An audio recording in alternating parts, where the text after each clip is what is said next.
Hey guys, so I'm out here in Bailey, Colorado, just getting some amazing footage of this Hakona 8.6 that I'm sitting in, and I will be posting that review in the next week or so as I get back home and get back to the normal swing of things. But I still need to get you guys updated as best as possible with news, and we got some big Lexus news today. The LX 570 is actually getting some updates for 2021, and no, it's not the redesign, it's not the LX 600. So I'll definitely give you a couple rants on that one in a little bit. But more importantly, we got a brand new trademark on the electric side of things for Lexus. It's called the RZ 450, and in today's video, we're gonna dive deep into that. I'll give you my ideas of what it could be, and yeah, let's just have fun with it. Hey guys, if you're new to the channel, my name's Kirk. I cover Japanese autos, and this RZ 450e is definitely a Japanese auto. So let's head on over to Lexus enthusiast who broke the news for me. Lexus trademarks the RZ 450e nameplate in USA and in Europe. Now, if you're not familiar with these pictures, these are the ETNGA vehicles that Toyota announced, what about a year and a half ago at this point, and we really haven't got any more information on them.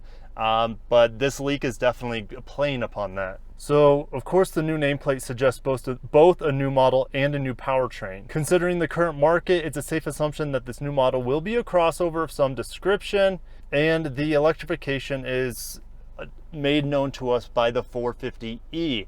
Lexus started the Lexus electrified with the UX 300e that is available in, I think it's now available in Europe, but it's been available in China for a little bit now. So RZ, well, we have two Lexus models that start with RX, the best-selling crossover, and then the RC, which is the coupe, right?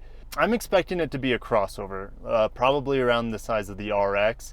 It could be the LQ or whatever they decide to name the LF1 flagship model. But I don't think it's going to be the flagship. I think it's going to be an attractive, maybe be like a coupe version of the RX. Now this is going to be on the ETNGA platform, and Subaru is co-developing it, but we know it's going to be very modular, very easy for them to modify. And now we don't know if it's going to be rear-wheel drive, front-wheel drive, all-wheel drive. If it's going to be a crossover, I'm expecting it to be maybe almost like a Nissan Ariya competitor in terms of capability. I wouldn't be surprised if they keep it front-wheel drive standard and then all-wheel drive as well, like the Nissan Ariya.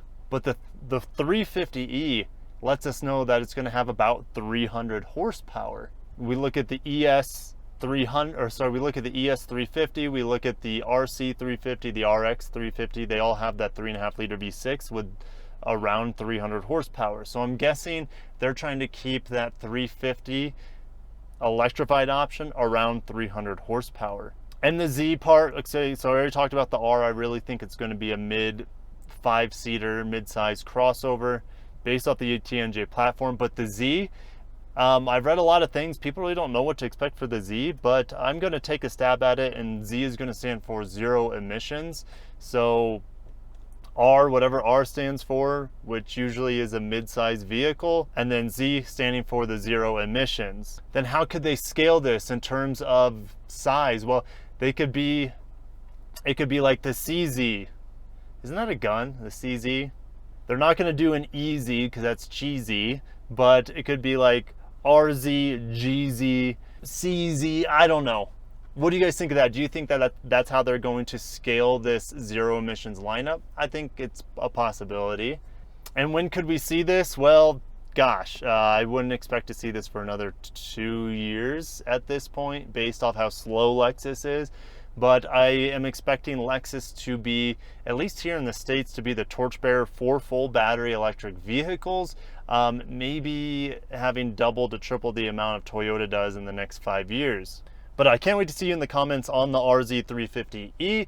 It's finally exciting to see some sort of evidence that Lexus cares about electric vehicles other than hybrids. So over at the Lexus Newsroom 2021 LX 570, we got a couple small updates here.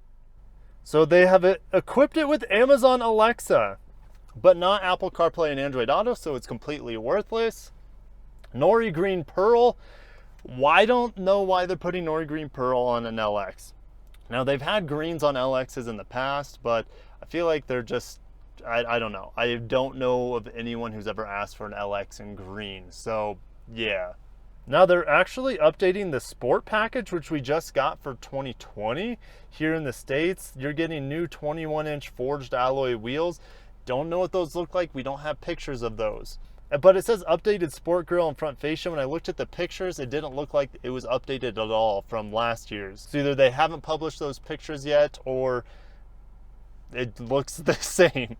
Now on the interior, you get the black headliner in the sport package, and then you get these new semi-aniline leather black Cabernet or new glazed caramel. And they also have a 2021 Inspiration series.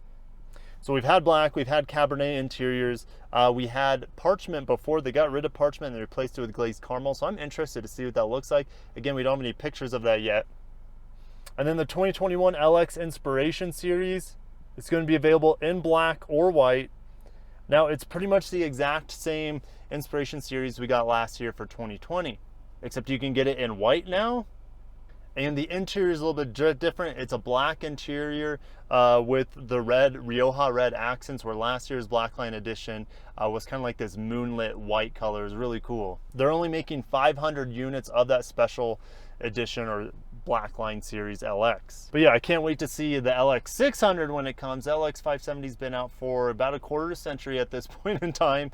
And it's so exciting to see Lexus finally show some evidence that they care about some battery electric vehicles. Gosh, there's no doubt they've been losing some business to Tesla and some other automakers that offer battery electric vehicles.